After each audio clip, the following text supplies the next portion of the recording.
Yo guys! Hello! Hello, Mumbaikers! It is so humid. Here in Mumbai, it is very hot. Though it started to rain, but it is not cold yet. And even after taking a bath, I am sweaty. See? Hay, haskang iga nga, grabe. So now, I am going to share with you what I usually do to prepare my iced coffee. So, join me! Okay guys, so what I need is my freshly ground Arabica coffee and my very reliable coffee maker. So, ganito lang siya. Hindi pa. Lagyan natin ng kape itong ating coffee maker. Lagyan tayo ng kape. Grabe guys, sa Pilipinas ko pa ito nabili. I bought this in Philippines. Philippines, basig na ima open. Pero yeah, sa Pinas pa na ako na napalit. Inot-inot yun na ang taon og maayo na ako gamit para madugay-dugay po siya. Though I have 2 bags of this one. Kani siya, kamay na lang.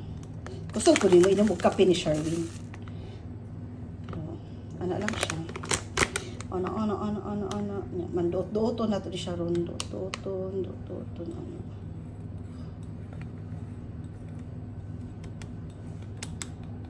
Doto na siya. Ug sa dihang nakalimot ko butang sa tubig. Butang siya tubig sa ilalom. Kadali lang, butangan na tong tubig. Ala kadra nakalimot jud ko sa tubig na unsa man ko eh. Walang saan man nilon. Hala kadira. Nauna lang na to. Kung makuha. Unta makuha. Kuha na please. Please ayun. Ato dalan dot-doton mo balik. Hala ka.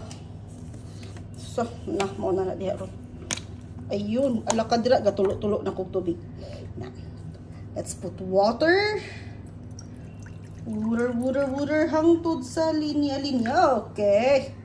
Man balik na to. Magdot-dot na butag balik kaya ato man tong na.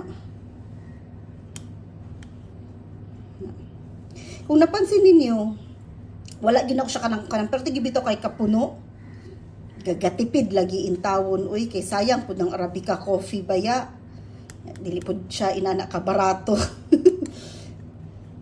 So ana lang na siya. Ana. Na karon, kuha na siyang siradan. Grabe. Kita na mo sa kadaan, ana. Pila na ba ni ka years?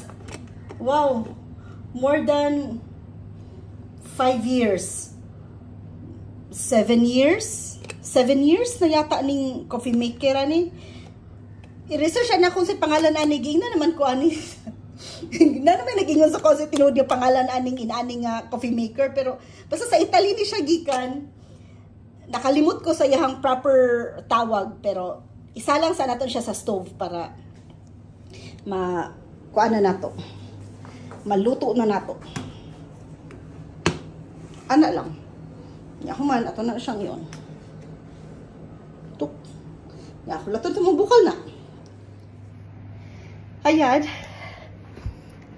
Samtang nakasalang siya, ang pangalan de anak niya kay mocha pot. Kay ang iyang tubig sa ilalom, evaporate siya, passing through the coffee.